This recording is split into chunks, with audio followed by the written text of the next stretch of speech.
Riya, high, high. কেমন আছো? Sorry, তোমাকে তো আপনি করে বলতে হবে। কেমন আছো ম্যাডাম? এটা তো অফিস না, রাস্তা। Don't be so formal. অনেকদিন হলো অফিসে আসো না কেন? এমবিএ এর ক্লাস শুরু হয়েছে, এখন থেকে আমি আর অফিসে বসবো না। তোমার জন্য তো ভালোই হয়েছে। তুমি থাকলে আরো বেশি শান্তি হতো, কারণ কেউ আমাকে চ্যালেঞ্জ না দিলে আমার না কাজ করতে ইচ্ছে করে না। আচ্ছা বাই দ্য ওয়ে, কোনোদিন তো বলো নাই তোমার বাবা এত বড় বিজনেসম্যান। আমার বাবা চাকরি করে, সেটাও তো বলতে হবে। না সেটা ঠিক আছে, সেটাও বলো নাই। আমি আসলে বোঝাতে চাইছি যে তোমাদের যে এত বড় ব্যবসা আছে, কখনো তোমাকে দেখে মনেই হয় না, সবসময় সাধারণ ছিল। এবং সাধারণ থাকাও কিন্তু অসাধারণ একটা ব্যাপার। Thanks for the compliment. আচ্ছা একটা কথা বলবো, আমরা কি সবকিছু আগের মতো ঠিকঠাক করে করতে পারি? কেন?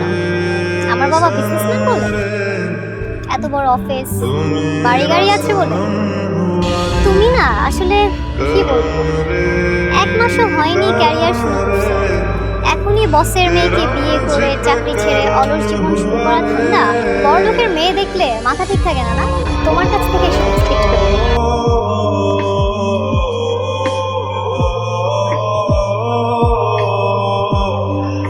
ওরা তো মনমরা লাগতেছে কেন? মানে কিছু খাস না? ও বন্ধু, তোর তো একটা জিনিস আসছে, দাঁড়া দিতেছি।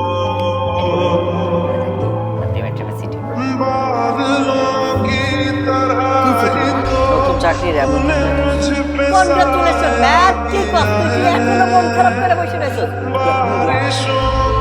রিয়ার নাম আমার সাথে মনে রাখতে চাই না। কিন্তু বোকা নাকি লাইফের ওয়েল উইশার থেকে হারায়। কিচ্ছু ঢাকার সামনে এত জায়গা ওই খেলা, সে চাই তোর ভালো কিছু হোক। তুই আস্তে আস্তে বড় হতেছিস, নিজের বোঝা শিখছিস, সে শিখেছিস যাতে তোর জিদ তৈরি হয়েছে, উদ্যম তৈরি হয়েছে। তুই আস্তে আস্তে আস্তে আস্তে কি ভালোর দিকে যেতেছিস, তোর লাইফে আস্তে আস্তে উন্নতি হইতেছে। তুই আইসা মানুষের থেকে আস্তে আস্তে কর্মঠ মানুষ হইতেছিস। Best well উইশার। কি তুমি আমার জন্য এত কিছু করছো, আমি কিছুই বুঝতে পারিনি, নাকি তুমি আমাকে বুঝতেই দাও? কি করবো বলো, আমার কিছুই করার ছিল না। আর লেজিনেস লাইফটাকে আটকে রাখে, সামনে যেতে দেয় না। আমি বুঝতে পারছি, আগে যা করেছি সব কিছু ইটস ওকে। এবার বলো তুমি কি বলতে চাও? আসলে তুমি যা যা করতে চেয়েছিলে সবই তো হয়েছে। আমার সাকসেস পাইয়ে দেওয়া তোমার লক্ষ্য ছিল, সেটা তো আমি অ্যাচিভ করেছি। এবার এবার কি? I love you.